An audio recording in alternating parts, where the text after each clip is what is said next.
5. Oo, libre na USB tsaka microphone. Naku guys, may nakita ako si tatay. Nakakaawa ang init-init. Naglalakad siya, tapos bit-bit niya ito guys. Oh. Ano nga to? Speaker na malaki. Imagine niyo ilang degrees. Kung ako nga, medyo bata-bata pa. Sobrang hirap na hirap ako sa init. Pero siya, senior citizens na, nagsusumikap siya. Kaya ito yung hinanap natin na nagsusumikap, naghahanap buhay siya ng maayos. Naglalakad siyang sobrang layo guys. Kaso lang may naguhon. Kawawa siya guys, kaya magbibigay tayo ng konting ano lang para kasi namamasahe pala siya galing tabako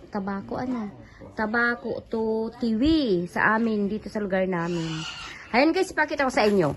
Maano talaga yung binibit-bit niya. Ito oh. Simula ganyan hanggang ganyan. Bit-bit niya, naglalakad siya. Tapos mayroon pa siyang isang bit-bit. Ayan oh.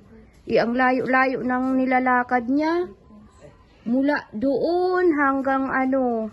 Nakita ko lang siya. Kaya sabi ko sa kapatid ko, tawagin niya kasi naglalakad siya. Hindi na masyadong maayos yung paglakad. Siyempre may edad na. Tapos nagtitinda siya ng ano. Yan yung dapat tulungan yung nagsusumikap. Yung naghahanap buhay ng matino.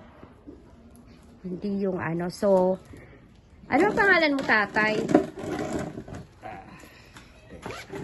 Wag mo na ipakita ID. Pangalan mo lang kung anong tawag sa imo.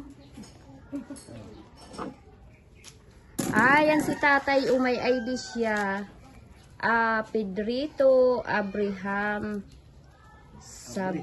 Saberola. Kahanga-hanga siya guys kasi unang-una ang ibang kabataan tamad, hindi naghahanap buhay. Pero siya may edad na naghahanap buhay pa para buhayin ang sarili. May mga anak naman siya guys, pero sabi niya may pamilya na, hirap din daw sa buhay. E paano kung magkasakit si tatay? So wala siyang ano. Ang init-init kasi tanghaling tapat. Anong oras na ba? Mag-aalas 12, imagine mo, naglalakad siya sa kanto, tanggalin. Nag-aano siya sa kanto, ang init-init.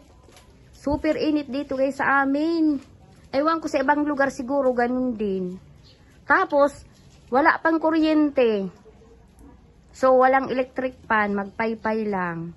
So, bibigyan natin si tatay ng mumunting biyaya.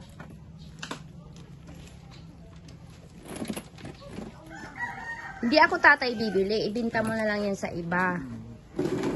Bibigyan na lang kita. Ilagay mo na lang dyan, tay. Huwag mo nang ilayo. Yung basura, okay lang. Nilagay niya yung basura sa tamang basurahan.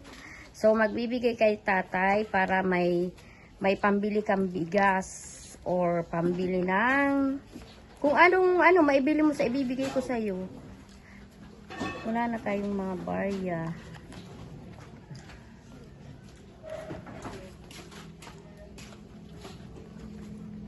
Ayan guys, bibigyan ko si tatay. Hindi ito kalakihan pero makakatulong sa kanya. Kasi hindi lang naman kasi siya ang binibigyan natin ng tulong. Tatay, maraming salamat po. Kunin mo na, wag kang mahiya. Ang ano ko, may channel ako, Life with Gina. Ang channel ko.